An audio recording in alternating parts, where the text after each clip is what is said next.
Olá, o meu nome é Philipp Meyer e esta é uma história da filosofia narrada em filme, sendo este vídeo o primeiro de uma série de vídeos dedicados a Pitágoras de Samos e à tradição pitagórica. Um dos nomes mais conhecidos da filosofia, e mesmo da cultura humana em geral, é o nome de Pitágoras. Entretanto, como será visto, além de não ter deixado nada escrito, parece que essa figura evoluiu pela história de maneira um tanto controversa e obscura. De um lado, e talvez os maiores responsáveis disso tenham sido Platão e o platonismo, que foram fortemente influenciados pela tradição pitagórica, o nome de Pitágoras foi cultuado e elevado no decorrer dos séculos a uma categoria de nume, isto é, uma entidade divina, uma figura detentora de poderes sobre-humanos. Também é um mestre, sacerdote, profeta, uma espécie de guru esotérico a guardar o que seriam os mistérios de uma sabedoria sagrada e universal. Conta-se que os discípulos desse filósofo, em clara reverência, evitavam enunciar seu nome quando queriam lhe atribuir algum dito, utilizando no lugar a expressão grega autos epha, isso é, ele o disse, célebre fórmula posteriormente traduzida por Cícero, que a consagrou em latim, ipsi dixit. Por outro lado, também houve quem relegasse Pitágoras e seus ensinamentos ao mais puro charlatanismo, e ainda quem sustentasse que a própria figura histórica do filósofo sequer teria existido. Todas essas polêmicas já corriam no próprio tempo de Pitágoras, e contribuíram para que seu nome acabasse envolto numa grande nuvem de obscuridade, mito e lenda. Com o tempo, o mundo erudito passou a se referir muito mais a uma grande tradição, os assim chamados pitagóricos, como Aristóteles já referia na antiguidade, ou também o pitagorismo, ou ainda somente pitagórico, do que ao próprio homem fundador do movimento, Pitágoras. Ainda hoje, afirmar que algo é pitagórico denota certa apologia a um conhecimento supostamente incontestável, supostamente oculto e sagrado. O pitagorismo inspirou tanto as ciências, em especial as matemáticas, quanto também as religiões e o ocultismo em tempos modernos da nossa era. Bem, vários foram seguidores de Pitágoras. Os dois nomes mais conhecidos são Filolau de Crotona e Arquitas de Tarento, ambos tendo vivido nos séculos V e IV a.C. Apesar disso, em uma lista oferecida por Iâmblico, um neoplatônico que escreveu uma biografia pitagórica, são citados ali mais de 200 nomes pertencentes ao movimento. Já no que diz respeito às fontes primárias, existem alguns fragmentos de pitagóricos antigos, como o do próprio Filolau e Arquitas, e de resto, uma imensidão de material doxográfico posterior e duvidoso. Quanto à vida de Pitágoras, temos 3 biografias antigas mais famosas, as de Diógenes Laércio, Porfírio e do já citado Iâmblico. Porém, as informações que elas trazem são uma mais fantástica que outra. É difícil conceder crédito aos dados biográficos de Pitágoras, dada a nebulosidade da sua figura. A seguir, portanto, serão apresentadas as informações consideradas mais consagradas pela crítica no que diz respeito à vida de Pitágoras. Filho de Minesarco, um cinzelador de anéis, Pitágoras nasceu em Samos, uma ilha localizada próxima à costa jônica da Ásia Menor. Praticamente não há informações quanto às datas que pontuam a vida do filósofo.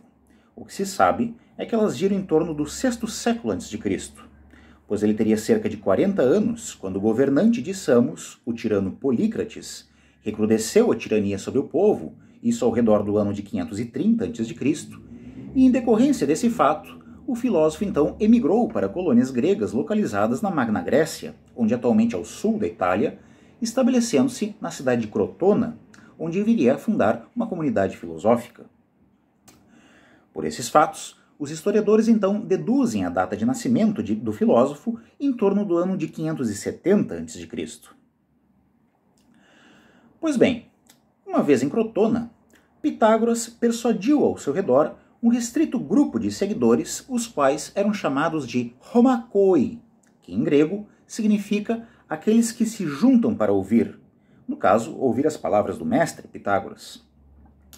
A fim de pertencer a essa restrita ordem, Os aspirantes a discípulos de Pitágoras deviam passar por rituais de iniciação e absorver a um rigoroso catecismo doutrinal, composto por dogmas, preceitos e abstenções.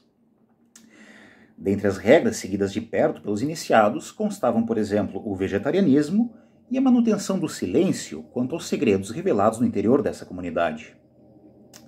Nesse aspecto, o biógrafo Porfírio nos conta que é difícil afirmar o que o próprio Pitágoras ensinava aos seus discípulos, posto que entre eles reinava um silêncio incomum.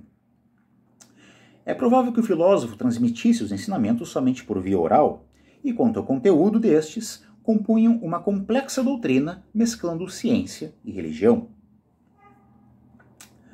Bom, a postura sacerdotal e comedida de Pitágoras e seus discípulos também inspirou confiança e reputação suficientes para que eles adquirissem altos cargos políticos na Magna Grécia, constituindo assim uma verdadeira liga política pitagórica entre as cidades do sul da Península Itálica.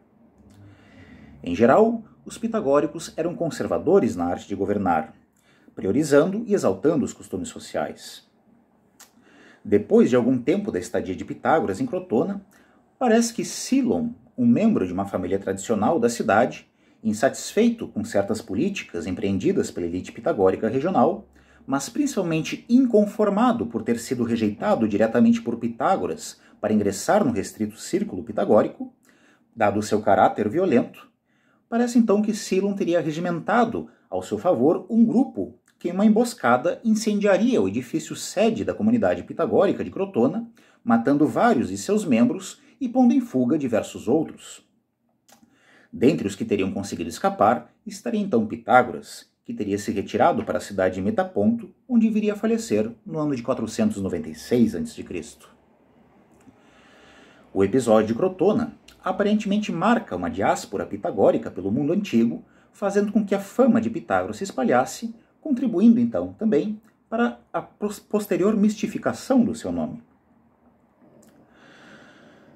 É provável que Pitágoras tenha se instruído com Anaximandro ou até mesmo com Tales de Mileto.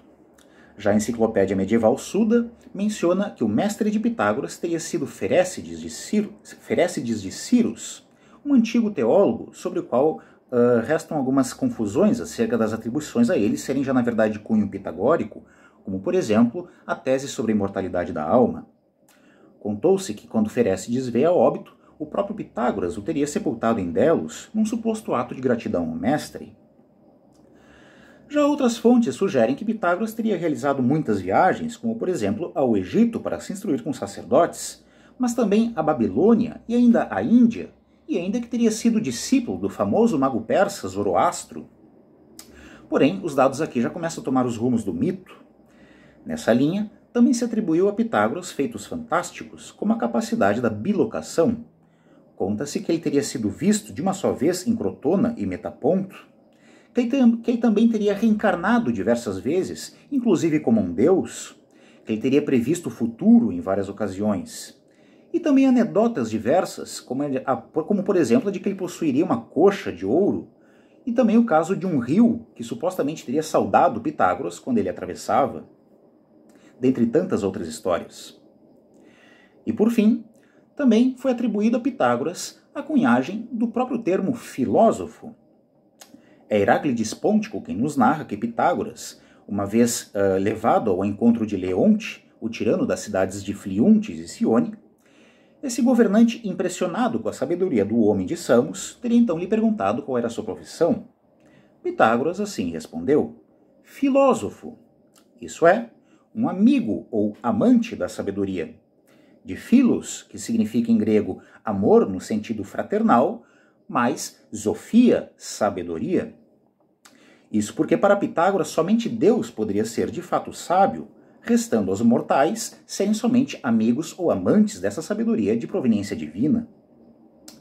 Por fim, Pitágoras então ainda teria concluído seu discurso com uma analogia aos jogos, afirmando que na vida existem aqueles que lutam, aqueles que lucram com a luta e aqueles que assistem à luta, sendo os primeiros escravos da fama, os segundos ambiciosos de ganhos e os terceiros, os melhores, apenas os ávidos pela verdade, os filósofos.